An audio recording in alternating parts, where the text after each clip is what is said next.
Last time हमने ये different types पढ़ी थी कि कौन कौन सी प्रोटेक्शन ट्रांसफार्मर के लिए यूज हो सकती है प्रोटेक्शन स्कीम, और कुछ हमने न्यूमेरिकल्स देखे थे जो अल्टरनेटिव से रेलेवेंट थे। आज हम ट्रांसफार्मर की प्रोटेक्शन के जितने भी तरीके हैं वो देखेंगे कि कौन कौन से डिफरेंट वेज हैं जिसके थ्रू हम ट्रांसफार्मर्स को प्रोटेक्ट करते हैं,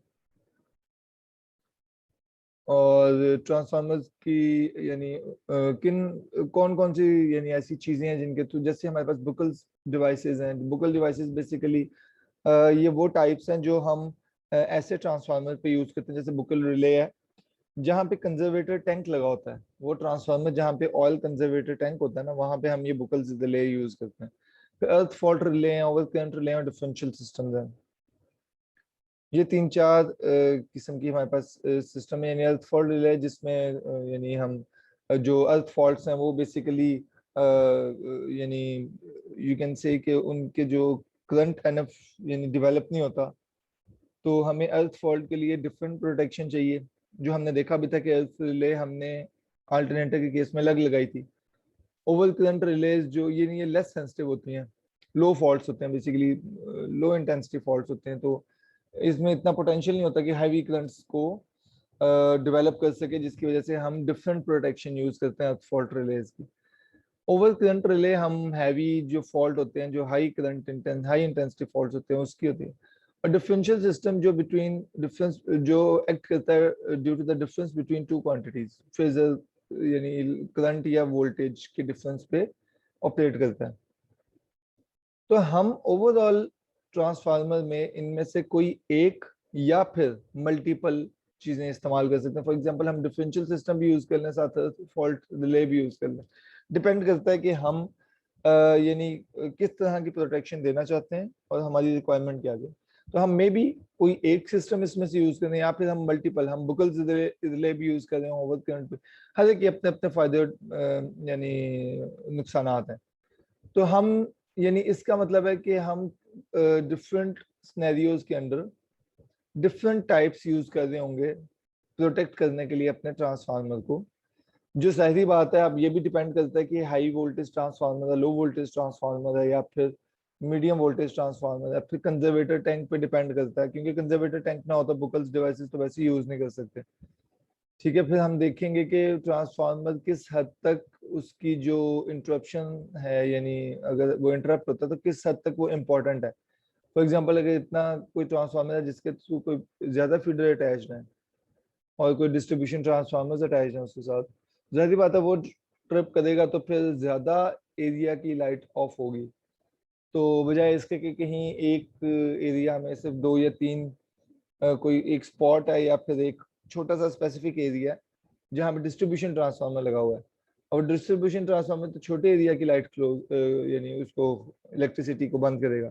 लेकिन अगर कोई ऐसी जगह ट्रांसफार्मर लगा जिसके आगे यानी 11 केवी की फीडर्स जा रहे हैं, तो वो ट्रांसफार्मर अगर ट्रिप होता है तो उसको हमें ज्यादा बेहतर तरीके से प्रोटेक्ट करने की जरूरत है।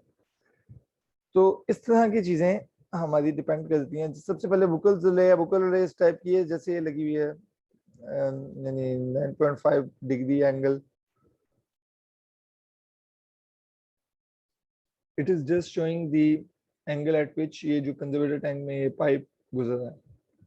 असल में ट्रांसफार्मर में दो टाइप के फॉल्ट होते हैं। एक फॉल्ट वो होता है जो हैवी फॉल्ट होता है, जो अचानक बहुत यानी हैवी करंट में कन्वर्ट हो जाता है। तो एक तो फॉल्ट वो है। सेकंड फॉल्ट वो होता है जो किसी भी वजह से, कोई शॉर्ट सर्किट की वजह से, कोई वाइंडिंग की किसी प्रॉब्लम की वजह से बहुत छोटे छोटे यानी वो प्रॉब्लम करता है, यानी बहुत छोटे से हल्का फुल्का उसे कहते हैं डेवलपिंग फॉल्ट। वो इतना उसमें इतना यानी ताकत नहीं होती कि वो अचानक वो एक हैवी करंट में चेंज हो जाए। तो वो आहिस्ता आहिस्ता आहिस्ता आहिस्ता वो एक बड़े फॉल्ट में डेवलप होता है। उसे डेवलपिंग फॉल्ट या इंसिपिएंट फॉल्ट कहते हैं। इंसिपिएंट फॉल्ट ये लिखा हुआ है, ठीक है। तो बुकल रिले जो है बेसिकली ये इन दोनों फॉल्ट्स को टैकल करती है। ये इंसिपिएंट फॉल्ट्स को भी डेवलप करती है, शॉर्ट सर्किट फॉल्ट या हैवी फॉल्ट्स को भी डेवलप करती है, उसको भी टैकल करती है। तो इसमें हमारे दो सेक्शंस होते हैं, एक अपर सेक्शन एक लोअर सेक्शन। जो अपर सेक्शन होता है वो हमारे ये जो ये अपर सेक्शन है, यहाँ पे भी एक स्विच लगा होता है, लोअर सेक्शन पे भी एक स्विच लगा होता है। तो जो अपर सेक्शन है वो बेसिकली क्या करता है कि यहाँ पे जो स्लो डेवलपिंग फॉल्ट्स होते हैं वो आहिस्ता आहिस्ता आहिस्ता आहिस्ता बबल्स इसमें से पास होते हैं। अब बबल्स के पास और कोई जगह नहीं है इकट्ठे होने की सिवाय वो ये कंजर्वेटर टैंक में जाए, लेकिन कंजर्वेटर टैंक के रास्ते में बुकल्स रिले है, तो बुकल्स रिले से होके वो कंजर्वेटर टैंक में जाएंगे।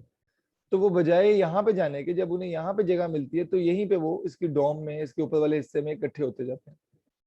ठीक है, तो इसके ऊपर एक स्विच लगा होता है जैसे मरकरी स्विच कहते हैं, आगे उसको देखते हैं, बहरहाल उसको हम ज्यादा अच्छे तरीके से आगे देखते हैं। तो स्विच बेसिकली टिल्ट हो जाता है जब एनफ प्रेशर डेवलप हो जाए, hydrogen gas basically hydrogen gas में कन्वर्ट होते रहते हैं वो। और जब तेजी से कोई कोई इस तरह का फॉल्ट है जिसमें हैवी करंट हो, वो वहां से फिर ये जो टर्बुलेंस होती है वो तेजी से वो गैस जो है क्रिएटेड गैस वो तेजी से यहाँ से पास करती है। तेजी से पास करने की वजह से जो लोअर स्विच है वो हिलता है अपनी जगह से और वो यानी मेन सर्किट को ट्रिप करवा देता है। तो ऊपर वाला जो हिस्सा है वो स्लो डेवलपिंग फॉल्ट्स के लिए है, और वो ऊपर वाला हिस्सा जो है स्विच वो कनेक्टेड होता है अलार्म सर्किट के साथ। जो लोअर हिस्सा है वो कनेक्टेड होता है सर्किट ब्रेकर के साथ। ठीक है जी, तो ये पाइप में ही कनेक्ट होता है, कंस्ट्रक्शन इसकी ये है।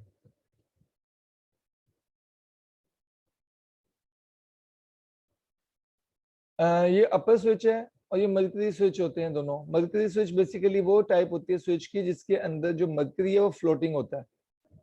ठीक है, मर्करी फ्लोटिंग का मतलब है कि फर्ज करें ये आपके पास, और जानबूझ के ऐसे इसको लगाया हुआ है। मर्करी फ्लोटिंग का मतलब है जैसे ही ये दो पॉइंट्स हैं और मरकरी जो है वो फर्ज करें यहाँ पे है और वो मूविंग है, जाहिर बात है। तो तब तक आपका स्विच यानी आपका सर्किट कंप्लीट नहीं होगा जब तक ये मरकरी ऐसी पोजीशन में नहीं आ जाता जिस पोजीशन में ये दोनों स्विच के दोनों कंटेक्ट्स को कवर कर ले। यानी दोनों कंटेक्ट्स को कवर करेगा मरकरी तो आपका स्विच ऑपरेट कर जाएगा।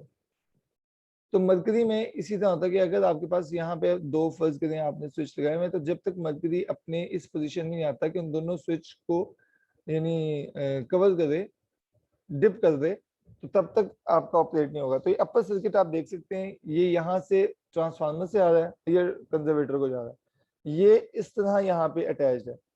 तो जो लोअर पार्ट है वो तकरीबन आप ये समझ लें कि अगर जो ट्रांसफार्मर और कंजर्वेटर के रास्ते में जो आता है डायरेक्ट, वो लोअर पार्ट है जो कि ट्रिप सर्किट को सिग्नल देता है।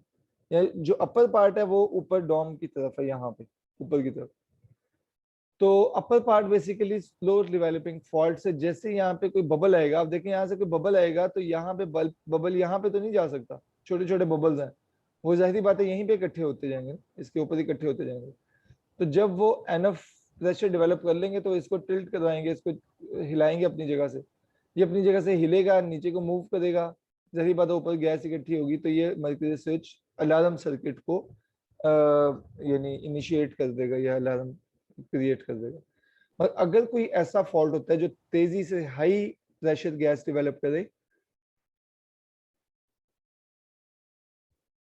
तो उसने यहाँ से जब गैस यानी निकलेगी और कंजर्वेटर की तरफ जाने के लिए कोशिश करेगी, तो वो गैस इसको, जैसी बात है, ये जो ये है ये यानी जो हिंज्ड पॉइंट्स हैं ये बेसिकली क्या है, ये मूविंग पॉइंट्स हैं, ये यहाँ पे ये स्विच मूव करेगा, मूव कर सकता है। तो जैसे ही ये देखिए, जैसे यहाँ पे इस ऊपर वाली तस्वीर में तो वो इतना क्लियर नहीं है, लेकिन इस तस्वीर में क्लियर है कि एक ये जो ब्लू पॉइंट्स आपको नजर आ रहे हैं ना मरकरी स्विच के अंदर, ये ब्लू पॉइंट्स जब कवर हो जाएंगे ना, ये जो ब्लू ब्लू सा आपको लिक्विड नजर आ रहा है, ये मरकरी है बेसिकली। तो ये ब्लू ब्लू लिक्विड जो नजर आ रहा है, ये जैसे ही टिल्ट यानी लेवल पे आएगा, जब इसको ऐसे वो पुश करेगी गैस, तो सीधा हो जाएगा स्विच। तो ये दोनों जो कंटेक्ट हैं डिप हो जाएंगे मरकरी में, और दोनों कंटेक्ट के डिप होने की वजह से ये ट्रिप यानी जो सर्किट है आपका उसको यानी ट्रिप सर्किट को एक सिग्नल पास कर देगा। ठीक है जी, कोई क्वेश्चन इसके बारे में? सर ये बेसिकली ट्रांसफार्मर से ज़्यादा दिखाया गया है, उसके अंदर ही है। और ये पूछ रहा था कि फॉल्ट मसलन अब वायरिंग के अंदर आता है या वैसे फॉल्ट आता है। तो जी वो जी ट्रांसफार्मर को ये प्रोटेक्ट करेगा या ओवरऑल ही? देखिए वो ट्रांसफार्मर के साथ अटैच है ना ये, तो ट्रांसफार्मर का जो कंजर्वेटर पाइप होता है वो हमेशा ट्रांसफार्मर के साथ अटैच होता है। यानी इसके अंदर जो भी ऑयल होता है या कमी होती है वो सारा, अगर कोई प्रॉब्लम हो और बुकल्स रिले ना हो तो इसके अंदर जो भी ऑयल होगा वो इसकी वाइंडिंग के खराब होने की वजह से जो भी हाइड्रोजन गैस में कन्वर्ट कर रहा होगा हीट की वजह से, वो आपके कंजर्वेटर टैंक में इकट्ठा होता जाएगा। हमने देखा होगा ट्रांसफार्मर में वो बड़े बड़े कंजर्वेटर टैंक ऊपर रखे होते हैं ना, ऑयल टैंक्स। तो उस कंजर्वेटर टैंक में ही सिर्फ ये यूज हो सकता है, पहली चीज। सेकेंड, ये ट्रांसफार्मर की ही प्रोटेक्शन के लिए इस्तेमाल होता है, किसी चीज की प्रोटेक्शन के लिए यूज नहीं हो सकता, क्योंकि ट्रांसफार्मर के साथ कनेक्टेड है, उसके फॉल्ट्स को ये मॉनिटर कर रहा है। क्योंकि उसमें अगर स्लो डेवलपिंग फॉल्ट्स हैं तो स्लो डेवलपिंग फॉल्ट के केस में ऊपर वाला ऑपरेट करके अलार्म सर्किट को सिग्नल पास करेगा। अगर कोई हाई, जैसे हाई इंटेंसिटी फॉल्ट्स हैं, शॉर्ट सर्किट फॉल्ट है, वो लोअर पार्ट को वो यानी अपनी जगह से हिलाएगा इसको, और ट्रिप सर्किट को यानी एनर्जाइज, यानी अपर पार्ट जो अलार्म सर्किट का, लोअर पार्ट जो है वो ट्रिप सर्किट का है। और ये जो एक प्रॉब्लम होता है ट्रांसफार्मर के, जो स्लो डेवलपिंग या इंसिपिएंट फॉल्ट्स होते हैं, उन फॉल्ट्स को और कोई चीज एज सच कवर नहीं करती, क्योंकि वो बहुत आहिस्ता आहिस्ता कटे। ऐसे फॉल्ट जो फ्यूचर में होने वाले होंगे, जो बिल्कुल इतनी एबिलिटी ना रखते हो कि वो सर्किट को ट्रिप कर सके, लेकिन बहरहाल वो नुकसानदेह हो, तो उन फॉल्ट्स को भी ये नहीं पकड़ता है।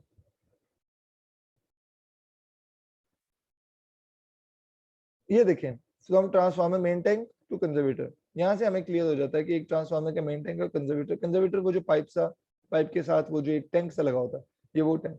एक ट्रांसफार्मर का जो जो भी उसमें जो प्राइमरी सेकेंडरी कोर सारा कुछ उसके अंदर है, तो ये बेसिकली ट्रांसफार्मर की प्रोटेक्शन की। ठीक है, और आपका क्या क्वेश्चन था?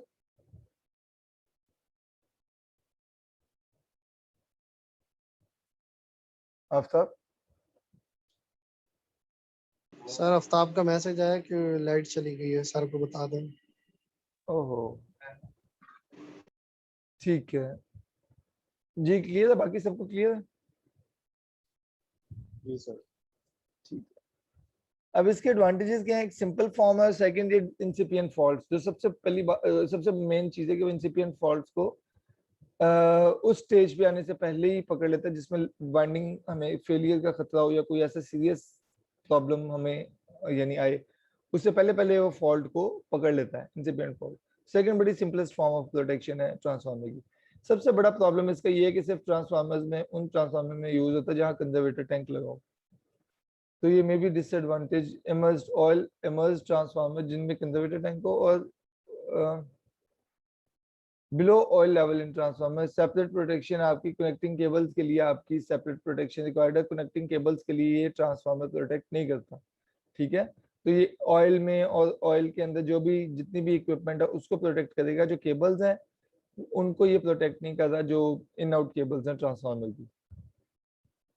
जैसे यहाँ पे है ये अर्थ लीकेज प्रोटेक्शन है ना, ये केबल्स को, तो ये केबल्स को प्रोटेक्ट नहीं करता बुकल्स, जस्ट ऑयल से इसका ताल्लुक है। अगर वहां उनका ताल्लुक ऑयल के साथ है कि केबल्स या एज सच ये जो आपकी प्राइमरी सेकेंडरी वाइंडिंग की केबल्स हैं वो उसको इफेक्ट कर रही हैं, तो जाहिर सी बात है फिर तो वो ऑटोमेटिकली यानी ऑयल को हाइड्रोजन गैस में कन्वर्ट करता जाएगा, फिर तो वो उसको कर लेगा, लेकिन डायरेक्टली इसका इससे कोई ताल्लुक नहीं।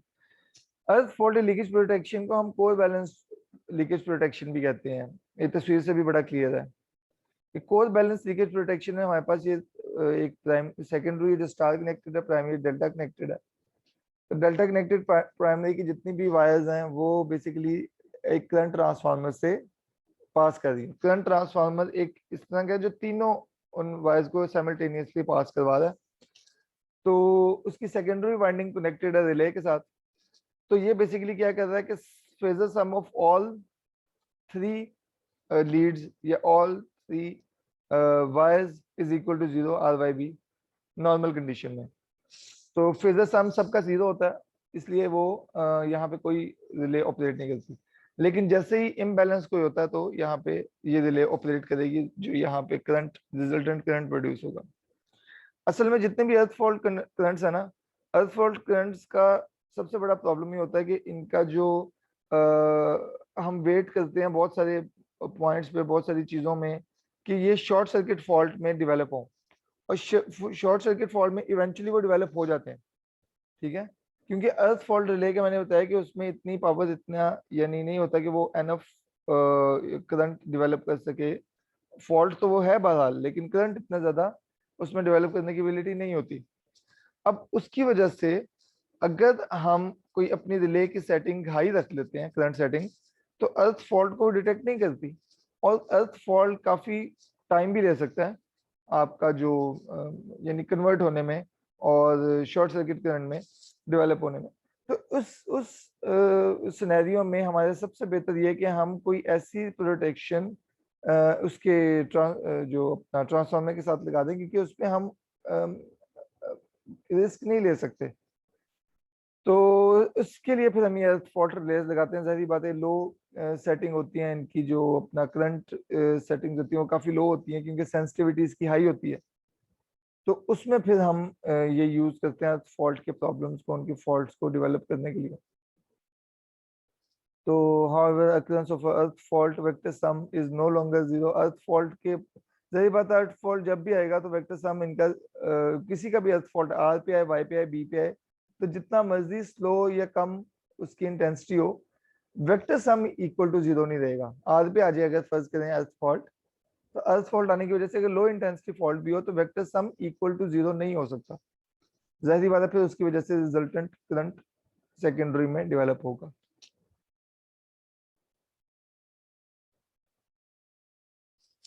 जो combined leakage and overload protection, जो सबसे main problem core balance protection में है, जो अभी आपने फॉल्ट में देखा कि वो ओवरलोड्स के अगेंस्ट प्रोटेक्शन प्रोवाइड नहीं कर सकती। ओवरलोड के अगेंस्ट प्रोटेक्शन का मतलब है जो कोई ट्रांसफार्मर अगर ओवरबर्डन हो जाए, ठीक है, लोड ज्यादा अटैच हो उससे, उसकी कैपेसिटी से ज्यादा लोड उसके एंड पे अटैच हो, तो ओवरलोडिंग के केस में वो यानी प्रोटेक्शन प्रोवाइड नहीं करेगा। क्योंकि जैसे जैसे फीडर से वे मूव करते हैं ओवरलोड के केस में आपकी वोल्टेज ड्रॉप होती जाती है, और मैक्सिमम यानी जो आप समझ लें कि मैक्सिमम लोड के केस में आपकी जो वोल्टेज है उसको एक सेट होता है कि वो कहीं अंडर वोल्टेज को टच ना करे फिगर को। क्यों, हम अगर आपने देखा हो तो जैसे जैसे हम फीडर से वे मूव करते हैं, जो मिनिमम लोड होता है, अगर ये थ्रेशोल्ड है आपकी ओवर वोल्टेज और अंडर वोल्टेज के,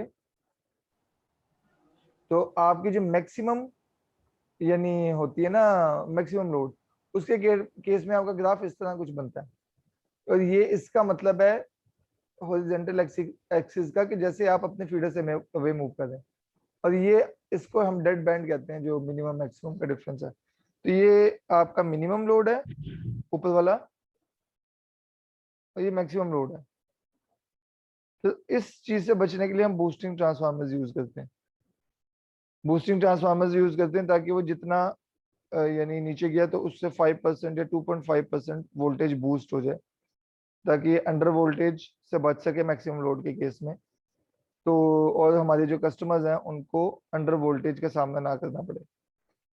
यानी हमारा जो अगर मैक्सिमम लोड अटैच हो तो अंडर वोल्टेज का खतरा होता है, मिनिमम लोड अटैच हो तो ओवर वोल्टेज का खतरा इस सेंस में होता है कि अगर आप बूस्टिंग ट्रांसफार्मर यूज कर रहे हैं, ठीक है। तो ओवरलोड रिले की हाई करंट सेटिंग्स होती हैं और range to operate against fault between the phases, क्योंकि फेज टू फेज फॉल्ट के लिए फिर ये उतना अच्छा हमें प्रोटेक्शन, तो हम फिर ये एक यानी यूज करते हैं स्कीम, जिसमें बजाय हम एक ओवरऑल यानी कोर रखने के अर्थ फॉल्ट के केस में, अर्थ लीकेज जो प्रोटेक्शन है उसके केस की वजह, हम सिटीज को अलग अलग कनेक्ट करते हैं हर लीड के साथ, ठीक है। तो उसमें हमारे पास हम किस तरह यूज करते हैं कि ओवरलोड रिले भी यूज करते हैं, और वही स्कीम जो मर्ज प्राइस में हम यूज कर रहे थे कि हम अर्थ रिले भी अलग से यूज करते हैं उनके कॉम्बिनेशन में, ताकि अगर कोई फॉल्ट आए, अर्थ फॉल्ट। अस्सलाम वालेकुम सर। वालेकुम सलाम जी हैदर। सॉरी सर आपको डिस्टर्ब किया सर। वो ना अब्दुल रहमान का मैसेज आया कि वो इस्लामाबाद जा रहा है, रास्ते में तो उसके पास नेट नहीं था व्हाट्सएप के अलावा, तो वो कह रहा था कि मेरी अटेंडेंस लगा दीजिएगा। अब नहीं, इसमें अगर तो उसने ज्वाइन किया है तो फिर अटेंडेंस है, वरना अदरवाइज वो अटेंडेंस इस तरह नहीं यानी अलाउड नहीं है, इस तरह नहीं लग सकती। सर मेरी भी लाइट ऑफ है। हाँ जी, मुझे वो पता चल छोड़- गया था, आपका तो पता चल गया था। अच्छा, इसमें जो हमारे पास हाँ। स्कीमेटिक है वो इस तरह के सेम जो हमने पहले यानी जो हमने ऑलरेडी इसको पढ़ा भी हुआ है कि अर्थ फॉल्ट रिले में हमारे पास जो रिजल्टेंट है वो तीनों का कॉम्बिनेशन एंड पे जो तीनों जहाँ पे यानी एक समझ लें कि इसका जो जॉइंट है उस पे हम रिले कॉइल लगाते हैं, लीकेज रिले, जो जाहिर बात है लेस सेंसिटिव होती है। जो ओवरलेड है वो हाई यानी लेस सेंसिटिव का मतलब कि ये सॉरी हाईली सेंसिटिव होती है, लो फॉल्ट्स के अगेंस्ट भी ये ऑपरेट करेगी। जबकि जो हमारी ये वाली रिलेज हैं, क्या उसे कहते हैं, ओवरलोड रिले, ये आपकी जो हैवी इंटेंसिटी या हाई फॉल्ट्स हैं उसके अगेंस्ट ऑपरेट करेगा। तो अगर कोई अर्थ फॉल्ट आता है तो अर्थ फॉल्ट की वजह से, अब फर्ज करें आर में कोई अर्थ फॉल्ट है या वाई में या बी में, आर में आने की वजह से आपका जो करंट है वो through overload and through earth relay pass करेगा और it will complete the circuit through earth relay, यानी overload relay and earth relay दोनों इन्वॉल्व होंगी। इसी तरह वाई में अगर आता है तो अर्थ रिले में से पास करेगा, बी में आता है तो अगर किसी दो फेजेस के दरमियान आता है तो ओवरलोड रिले और वो फेज जैसे आर वाई है तो overload relay and these two quantities, these two elements will be included. So through R overload relay and resistance it will complete the circuit. तो किसी भी केस में जो ट्रांसफार्मर है उसकी जो प्रोटेक्शन है that will generate a signal to the trip circuit. ठीक है, तो leakage system protection, 2 overload relay, 1 leakage earth relay, 2 overload relays है और 1 लीकेज अर्थ रिले। तो ओवरलोड रिले के केस में अगर दोनों ओवरलोड रिले इन्वॉल्व हो तब भी, कोई एक रिले इन्वॉल्व हो तब भी आपका सिग्नल जनरेट होगा। फेस टू फेस फॉल्ट में 2 ओवरलोड रिलेज एनफ हैं और trip contacts of overload relay are connected in parallel in energizing the circuit breaker will be tripped। तो इसमें हम ये ऑलरेडी इसको बड़े डिटेल में पढ़ चुके हैं, इसलिए शायद उसने बहुत ज्यादा एक्सप्लेन नहीं किया, तो मैंने आपको बता दिया कि कैसे होगा कि अगर कोई रिले पे अर्थ फॉल्ट आता है तो थ्रू दिस जो कंसर्न है, फर्ज करें वाई है, वाई पे फॉल्ट आता है तो fault current will flow through like this. ठीक है, तो ये करंट जब सर्किट कंप्लीट कर लेगा तो डेफिनेटली इसका मतलब है कि जो ट्रिप सर्किट है वो एनर्जाइज हो जाएगा, क्योंकि डायरेक्टली कनेक्टेड है ट्रिप सर्किट के साथ, तीनों आपस में कनेक्टेड है। तो अगर कोई एक पॉइंट या 2 पॉइंट्स कोई भी इसको कंप्लीट करता है सर्किट को तो ट्रिप सर्किट कंप्लीट हो जाता है। ट्रिप सर्किट कंप्लीट हो जाएगा तो इसका मतलब है कि इनिशियलाइज हो जाएगा। अच्छा, करंट जो सर्कुलेटिंग स्कीम है, मर्ज प्राइस स्कीम है, मर्ज प्राइस प्रिंसिपल बेसिकली ट्रांसफार्मर्स के साथ हम कैसे यूज कर सकते हैं या अप्लाई होता है या नहीं होता, और क्या क्या वजूहात हैं जिसकी वजह से हम मर्ज प्राइस स्कीम को ट्रांसफार्मर में यूज कर सकते हैं नहीं कर सकते। तो उसकी एसोसिएटेड रीजंस जितनी भी हैं वो हम अब देखेंगे कि हम अल्टरनेटिव में तो मर्ज प्राइस स्कीम यूज कर सकते हैं, लेकिन ट्रांसफार्मर्स में मर्ज प्राइस स्कीम क्यों नहीं यूज कर सकते। कोई वैसे आंसर देना चाहेगा?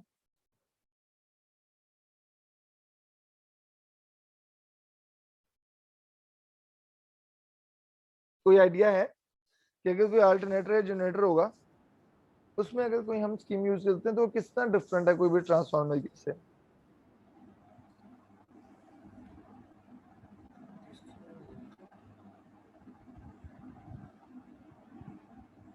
नहीं सर, कोई आइडिया नहीं।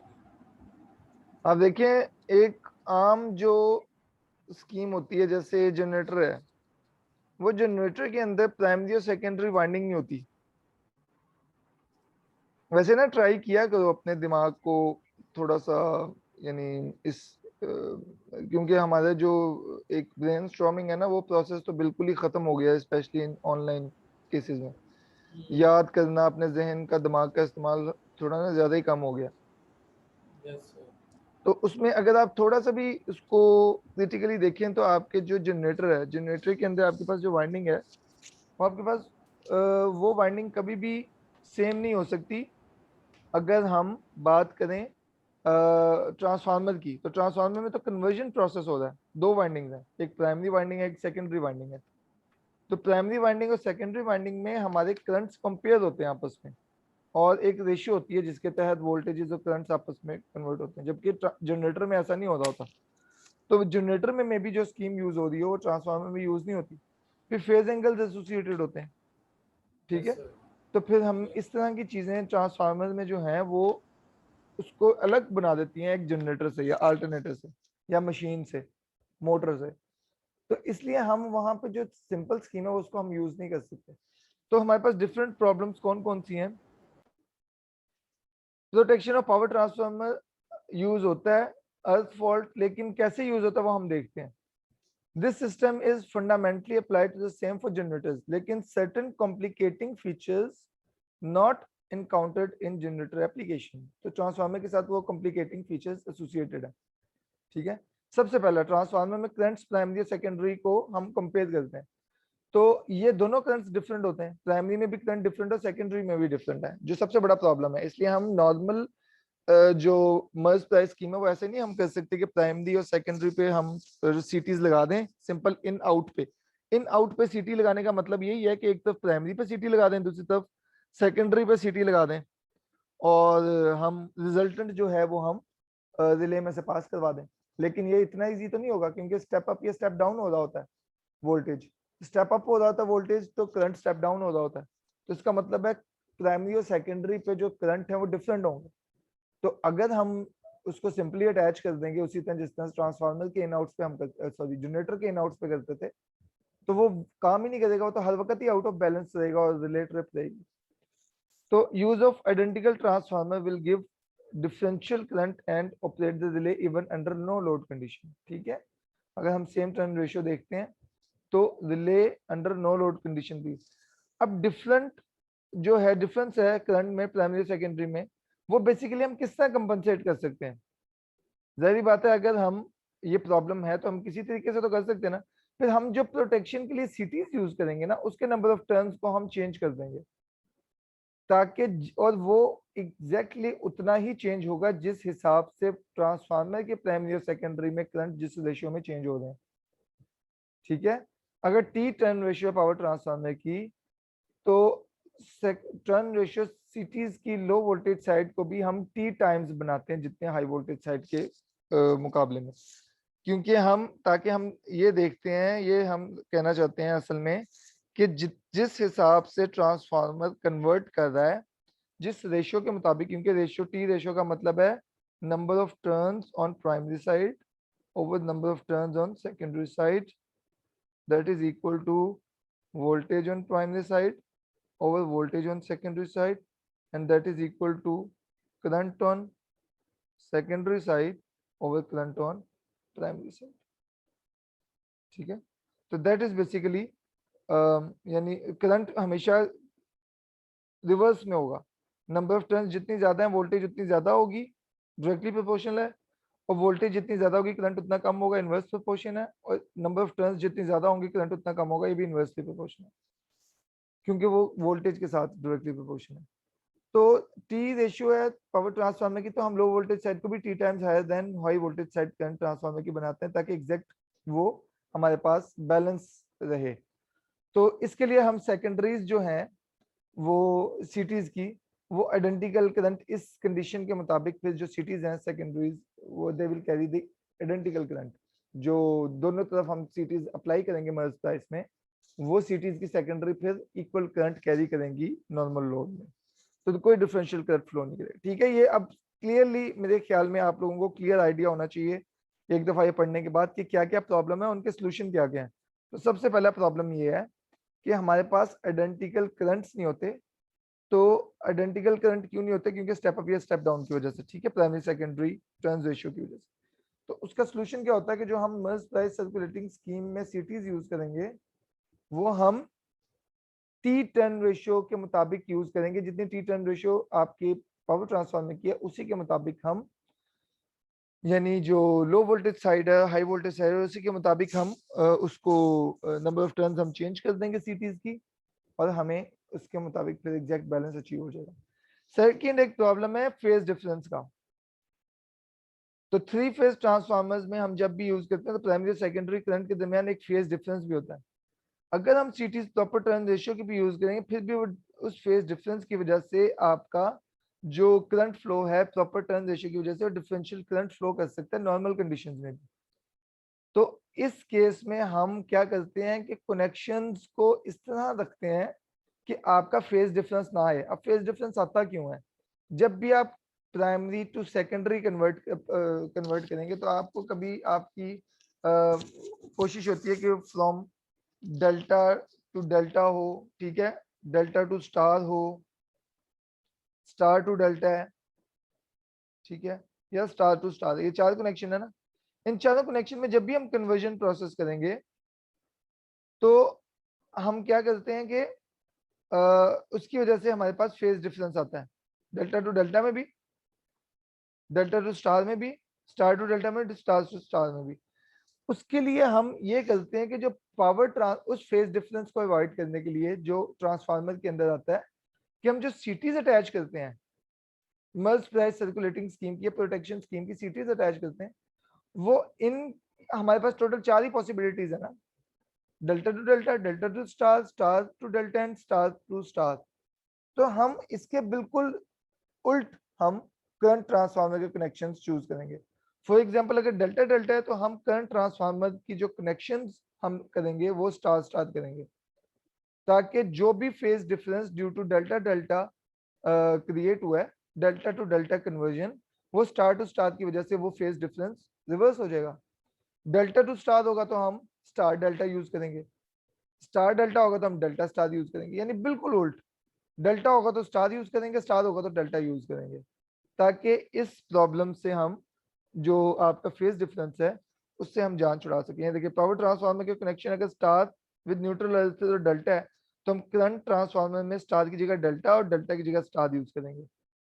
डेल्टा डेल्टा को हम स्टार स्टार, स्टार को हम डेल्टा डेल्टा और डेल्टा स्टार को हम स्टार डेल्टा, यानी बिल्कुल उल्ट है जो पावर ट्रांसफार्मर कनेक्शन। ये क्यों? क्योंकि जो फेज डिफरेंस है आपके ट्रांसफार्मर में एक प्रॉब्लम है associated, that is a phase difference caused by due to the conversion from one primary to secondary, और जो भी उसके अंदर कनेक्शन होगा उस ट्रांसफार्मर का, उस कनेक्शन से बिल्कुल उल्ट कनेक्शन हम अपनी प्रोटेक्शन इक्विपमेंट का करंट ट्रांसफार्मर का हम कर देंगे, ताकि हम इसका बिल्कुल उल्ट हो। जितना फेज डिफरेंस, फॉर एग्जांपल अगर 20 फेज डिफरेंस है ड्यू टू स्टार डेल्टा, तो -20 होगा ड्यू टू डेल्टा स्टार, क्योंकि उसका बिल्कुल ऑपोजिट है, तो फेज डिफरेंस आपका खत्म हो जाएगा, कंपनसेशन हो जाएगी। ठीक है जी, क्लियर है दोनों points? Yes sir. Very good. इसको ना काइंडली एक दफा मीटिंग दोबारा कनेक्ट कर लें तो हम फिर इसको फिर हम खत्म करें। और मैं जितने भी आप लोग अभी जो कनेक्टेड हैं उनका मैंने स्क्रीनशॉट ले लिया है। बहरहाल 1 मिनट अपना अपने माइक्स ऑफ कर लें तक मैं स्क्रीनशॉट ले लूं। माइक ऑफ कर लें जहांगीर का भी, ठीक है।